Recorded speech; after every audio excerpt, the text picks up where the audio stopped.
सिंधिया की जनसुनवाई में शराब सस्ती करने की अर्जी। मजदूर ने कहा, दिन भर की थकान मिटाने के लिए जरूरी आधी मजदूरी इसी में जाती है। शिवपुरी के कोलारस में केंद्रीय मंत्री ज्योतिरादित्य सिंधिया की जनसुनवाई के दौरान एक मजदूर ने अनोखी मांग की। जेल रोड निवासी नन्हे यादव ने सोमवार को शराब की कीमत कम करने को लेकर आवेदन दिया।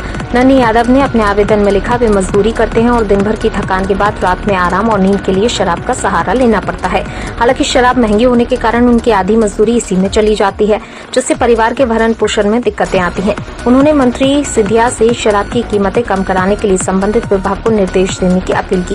हालांकि प्रशासन ने इस पर कोई प्रतिक्रिया नहीं दी, लेकिन नन्हे यादव की मांग का आवेदन वायरल हो रहा है। नन्हे यादव ने बताया कि उसने सिर्फ अपनी ही नहीं बल्कि कोलारस क्षेत्र की पूरी मजदूर जनता की चिंता की है। उन्होंने कहा, अधिकतर मजदूर वर्ग दिन भर मेहनत करता है और शाम को थकान मिटाने के लिए शराब का सहारा लेता है, लेकिन महंगी शराब के कारण उनकी आर्थिक स्थिति और कमजोर होती जा रही है। उन्होंने मंत्री सिंधिया से अपील करते हुए कहा, यदि शराब की कीमतें कम होंगी तो मजदूर पर आर्थिक बोझ कम पड़ेगा और वे अपने परिवार का भरण पोषण बेहतर तरीके से कर सकेंगे। क्या उम्मीद करते हो आप सिंधिया जी से? सिंधिया जी से हम इसलिए उम्मीद करते हैं कि सिंधिया जी इसकी दर कम करवा सकती है। दारू की दर कम करवाएंगे, महाराज साहब करवाएंगे।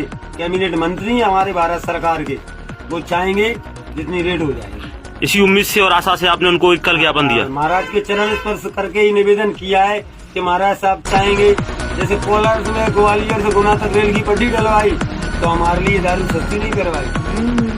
महाराज साहब की जय हो। और हम चाहेंगे कि सिंधिया जी तक हमारा जी निवेदन पहुंचेगा तो हमारे माननीय श्रीमंत विधायक, श्रीमंत हमारे नगर पंचायत अध्यक्ष रमेश श्रीवास्तव जी महाराज जी, ये सब चाहेंगे तो दारू सस्ती